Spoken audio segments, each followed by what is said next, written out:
Conference की है। देवेंद्र फडणवीस ने प्रेस कॉन्फ्रेंस करके और गंभीर आरोप लगाए। फडणवीस ने कहा कि महाराष्ट्र में ट्रांसफर रैकेट चल रहा है, तबादलों का रैकेट, और ये पूर्व डीजी सुबोध जायसवाल ने पहले आरोप लगाए। देवेंद्र फडणवीस ने कहा कि शरद पवार सरकार को बचाने की कोशिश कर रहे हैं। जो आरोप फडणवीस ने लगाए हैं वो गंभीर आरोप है और उन्होंने कहा कि गृह मंत्री के इस्तीफे तक हमारा प्रदर्शन, हमारा विरोध जारी रहेगा। सुनिए जरा देवेंद्र फडणवीस को। Media in Mumbai started collecting information about Dwade and some other people. Who is Dwade? After getting information, he was suspended about 16 years back, and recently he was reinstated in service. The decision to reinstate in service was neither taken by CM or Home Minister. It was taken by CP himself. And immediately he was given very important sensitive assignment. ये बात सही है, श्री परमवीर सिंह इनकी committee ने वाज़ेह इनको reinstate किया, लेकिन उसके बाद पवार साहब ने यह भी कह देना चाहिए कि मुख्यमंत्री और गृह मंत्री के इंस्ट्रक्शन पर किया, उनके ही कहने पर उनको वो महत्वपूर्ण जगह दी गई और सारे केसेस जो उनके अख्तियार में नहीं भी आते, सीआईयू के अख्तियार में नहीं भी आते, वो सारे केसेस उनको दिए गए। बिना आशीर्वाद के ये चीजें नहीं हो सकती।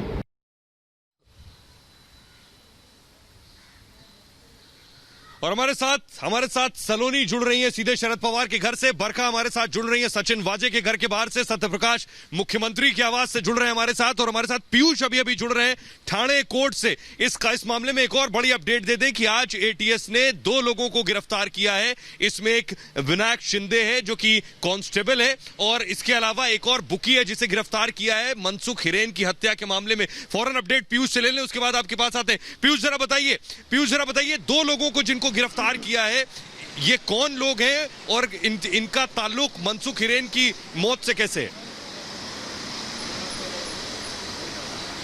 जी बिल्कुल, इनका ताल्लुक मनसुख हिरेन की मौत से। और आपको बता दें एटीएस जो है इस पूरे मामले की छानबीन कर रही थी, जिसमें 2 लोगों को जो है वो गिरफ्तार किया गया है एटीएस के द्वारा, और इस पूरे मामले की जो जांच है वो अब एनआईए तक को दी गई है। बड़ी बात इसमें यह है कि इन दोनों आरोपियों को इस वक्त थाने के सेशंस कोर्ट में प्रोड्यूस किया गया। तस्वीर आपको दिखा दें एटीएस की कुछ गाड़ियाँ जो है आप अंदर देख सकते हैं, जो अभी भी कुछ देर पहले पहुंची हैं, और इन्हीं 2 गाड़ियों के अंदर जो है इन दोनों को लेकर आया गया था। उनमें से एक जो है पूर्व कांस्टेबल हैं, जो कि जिन्होंने सचिन वाजे के साथ काम भी किया था, और उनमें से एक है जो है वो बुकी हैं।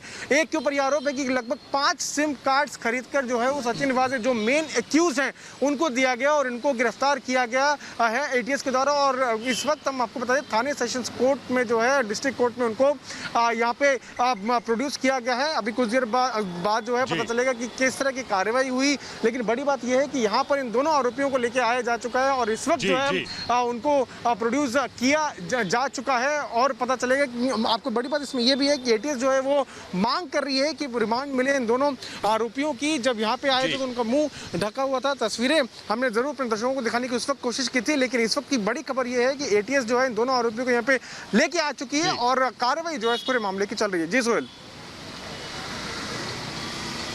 जी हमारे साथ बने रहे पीयूष। अलीशा भी हमारे साथ अभी जुड़ रही है। अलीशा, पीयूष जहां पर मौजूद है वो बहुत इंपॉर्टेंट जगह है। विनायक शिंदे को पकड़ा गया है, इसके अलावा बुकी को पकड़ा गया है। बुकी को पकड़ा जाना, वसूली का आरोप लगना और सचिन वाजे से ताल्लुक होना, ये सारी चीज एक कनेक्शन की तरफ इशारा कर रही है। अलीशा,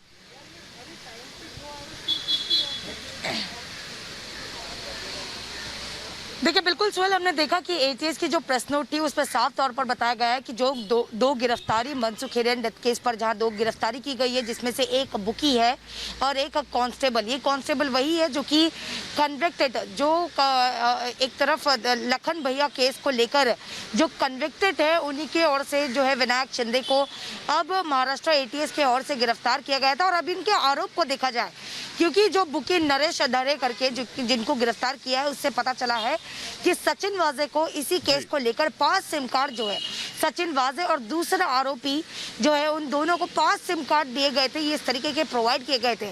अब देखना ये है, जहां पर मेरे सहयोगी पीयूष वहां पर मौजूद है और कहीं ना कहीं पर कोर्ट हियरिंग पर देखा जाएगा कि किस तरीके से एटीएस कस्टडी मांगेगी। हालांकि ये भी केस जो है वो अब एनआईए के ओर को ट्रांसफर किया गया है। एनआईए इस पूरे मामले की जांच करेगी, लेकिन अब जो महाराष्ट्र एटीएस की ओर से जो एक मनसुख हिरेन डेथ केस को लेकर, हत्या प्रकरण को लेकर जहां अब 2 अरेस्ट किए गए हैं, इसको लेकर अब रिमांड कॉपी मांगी जाएगी और रिमांड पर उनकी कस्टडी जो है वो एटीएस के तौर पर मांगी जाएगी, लेकिन फिर उसके बाद केस जो है वो एनआईए को ट्रांसफर करेगी।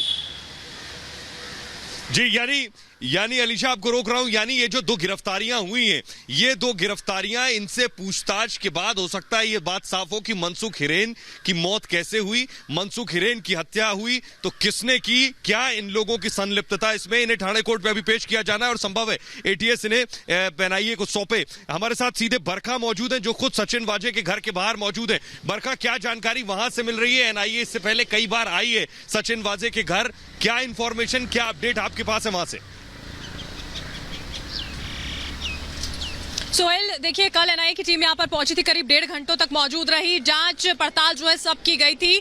आज हालांकि कोई एनआईए की ओर से कोई अफसर जो है वो आज फिलहाल यहाँ पर नहीं पहुंचे हैं, लेकिन ये जांच आगे बढ़ाई जा रही है। पूरा का पूरा जो मामला है एनआईए को जब सौंपा गया तो उम्मीद ये की जा रही है कि दोनों मामलों के बीच में जो सोहेल बार बार कहा जा रहा है कनेक्शन है, यहाँ पर एंटीलिया मामला और साथ ही साथ में मनसुख हिरेन की मौत, उसको लेकर जांच आगे बढ़ाई जाएगी। लोगों के बयान दर्ज किए गए, उसी के साथ साथ जो गिरफ्तारी आज की गई है उसके बाद और लोगों तक भी पहुंचने की कोशिश देखिए यहाँ पर की जाएगी एनआईए की ओर से, क्योंकि पूछताछ के साथ साथ ही ये मालूम पड़ेगा कि सचिन वाजे, मनसुख हिरेन के साथ साथ और वो कौन से लोग थे जो लगातार उनके संपर्क में सोहेल देखिए यहाँ पर रहे हैं।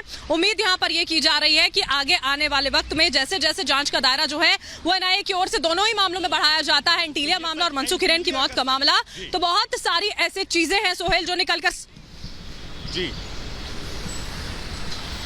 बहुत सी चीजें निकल के सामने आएंगे, आपके पास आएंगे। बरखा, हमारे साथ सलोनी और सत्य प्रकाश भी लगातार बने हुए। सलोनी, जो बात कही शरद पवार ने, उनको काउंटर करते हुए देवेंद्र फडणवीस ने कई बातें कही। उन्होंने कहा क्या शरद पवार इसके लिए तैयार हैं कि अगर परमबीर सिंह की जांच होगी तो खुद गृह मंत्री अनिल देशमुख की भी जांच होगी। कल जो फैसला लिया जाना है सलोनी, कल का फैसला कैसे अहम होगा? क्या शरद पवार, कुछ मीटिंग्स कल शायद शिवसेना के नेताओं के साथ भी मीटिंग है, उसके बाद क्या निर्णय हो सकता है बड़ा?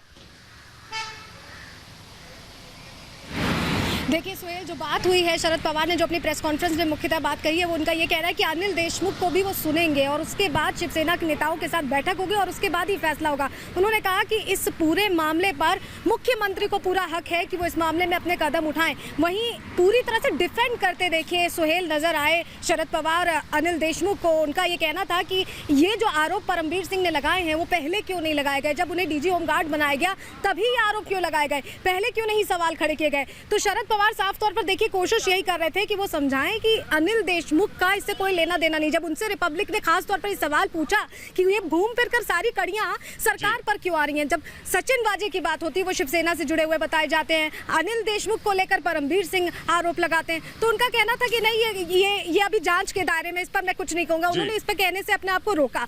वहीं जब उनसे ये पूछा गया कि ये पूरा मामला अनिल देशमुख को लेकर बीजेपी कह रही, रविशंकर प्रसाद कह रहे कि इस्तीफा देना चाहिए, तो उन्होंने कहा कि बीजेपी का काम ही है कि वो इस्तीफा मांगते रहे। तो साफ तौर पर देखिए जो कयास लगाए जा रहे थे कि वो कुछ कहेंगे इस पर, उनका ये कहना कि लेकिन अब सवाल ये है सलोनी, अब सवाल ये है कि आखिर जो बात शरद पवार ने कही है, सत्य प्रकाश हमारे साथ जुड़ रहे हैं उद्धव ठाकरे के घर के बाहर से। सत्य प्रकाश, शरद पवार ने कहा कि गृह मंत्री अनिल देशमुख पर कोई फैसला मुख्यमंत्री उद्धव ठाकरे लेंगे। उद्धव के पाले में शरद पवार गेंद डाल रहे हैं या अंतिम फैसला कल होगा? क्या जानकारी आपको मिल रही है?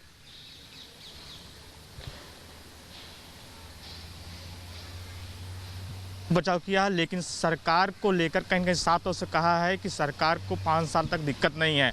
लेकिन जिस तरह से महाराष्ट्र की बात करें तो महाराष्ट्र में पवार का पावर चलता है, शरद पवार जो कहते हैं वही होता है, चाहे उद्धव ठाकरे और शरद पवार आखिरी फैसला लेते हैं। जो मीटिंग होने वाली है, मीटिंग में क्या डिसीजन लेता है, उसके बाद उद्धव ठाकरे और शरद पवार का आखिरी बातचीत होगा, जो जानकारी मिल रही है। उसके बाद शरद पवार आखिरी निर्णय लेंगे। लेकिन एक बात साफ तय है, उन्होंने कहीं न कहीं अनिल देशमुख को लेकर बातें जो कही है, उस पर साफ जाहिर होता है कि कुछ न कुछ फैसला एनसीपी जरूर लेगी, एनसीपी जरूर फैसला लेगी। इसीलिए डिप्टी सीएम अजित पवार और जो एनसीपी प्रेसिडेंट महाराष्ट्र के हैं जयंत पाटिल को दिल्ली बुलाया गया है। मिलने के लिए नहीं बुलाया गया है, ये मीटिंग को लेकर बुलाया गया है। शरद पवार भले ही नहीं कहे, लेकिन ये मीटिंग के लिए बुलाया गया है। कोई बड़ा फैसला जरूर होगा कल। जी अलीशा हमारे साथ लगातार बनी। अलीशा, आपको कुछ जानकारी मिल रही है कि महाराष्ट्र की सियासत से जुड़ी कल क्या फैसला हो सकता है? क्या अनिल देशमुख पर कुछ तय किया गया है? कैसे इस मामले को अब सेटल किया जाए? पहली प्राथमिकता तो ये सरकार की और एनसीपी की है। जो आमने सामने सियासी हंगामा जो मचा है उसे कैसे दबाया जाए, क्योंकि बीजेपी ने साफ कर दिया है कि गृह मंत्री के इस्तीफे से कम उन्हें कुछ मंजूर नहीं है।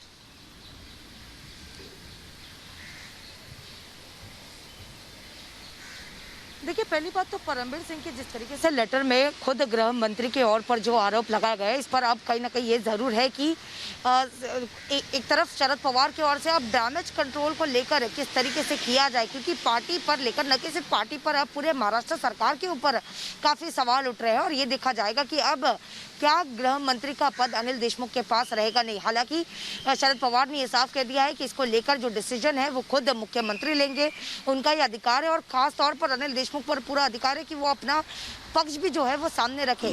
लेकिन जो खुलासे खुद शरद पवार की ओर से किए गए, शरद पवार का ये कहना कि सचिन वाजे को, जो कि 16 साल तक सस्पेंडेड थे, इसके बावजूद उनको फिर से लेना, ये कहीं ना कहीं खुद परमवीर की ओर से लिया गया। इस वक्त आपको रोक रहा हूँ अलीशा, आपको रोक रहा हूँ। इस बीच बड़ी खबर आ रही है। तो बड़ी खबर ये है कि शरद पवार ने अब से कुछ वक्त पहले प्रेस कॉन्फ्रेंस की और सबकी नजरें थी कि शरद पवार आखिर क्या कहेंगे। शरद पवार आखिर क्या अनिल देशमुख के इस्तीफे पर बात करेंगे? तो शरद पवार ने आकर कहा कि देशमुख पर कल कोई भी फैसला कल तक होगा, यानी कल तक अनिल देशमुख गृह मंत्री की कुर्सी पर रहेंगे या नहीं, इसका फैसला कल शरद पवार लेंगे। क्या उससे पहले कोई मीटिंग होगी शिवसेना नेता के साथ? कल शायद मीटिंग उनकी तय है। उससे पहले क्या एनसीपी के नेताओं के साथ मीटिंग होगी? क्या उद्धव ठाकरे से वो बात करेंगे, इसके बाद कोई फैसला लेंगे?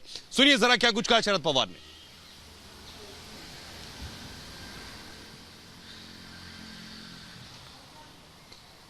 This particular allegation which CP has mentioned, he also said in his letter he has briefed Honorable Chief Minister and me too, even Sharad Pawar.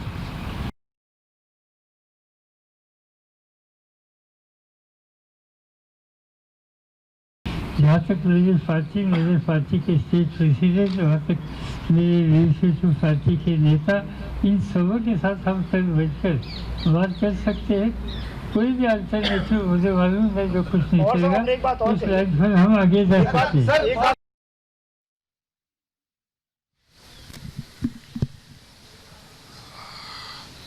और रिपब्लिक भारत पर सबसे बड़ी टीम लगातार मौजूद है। मैं परमवीर सिंह के घर के बाहर मौजूद है। हमारे साथ सलोनी, बरखा, अलीशा, सत्य प्रकाश और पीयूष लगातार बने हुए एक छोटे से ब्रेक के लिए रुक रहे हैं। इस बड़ी खबर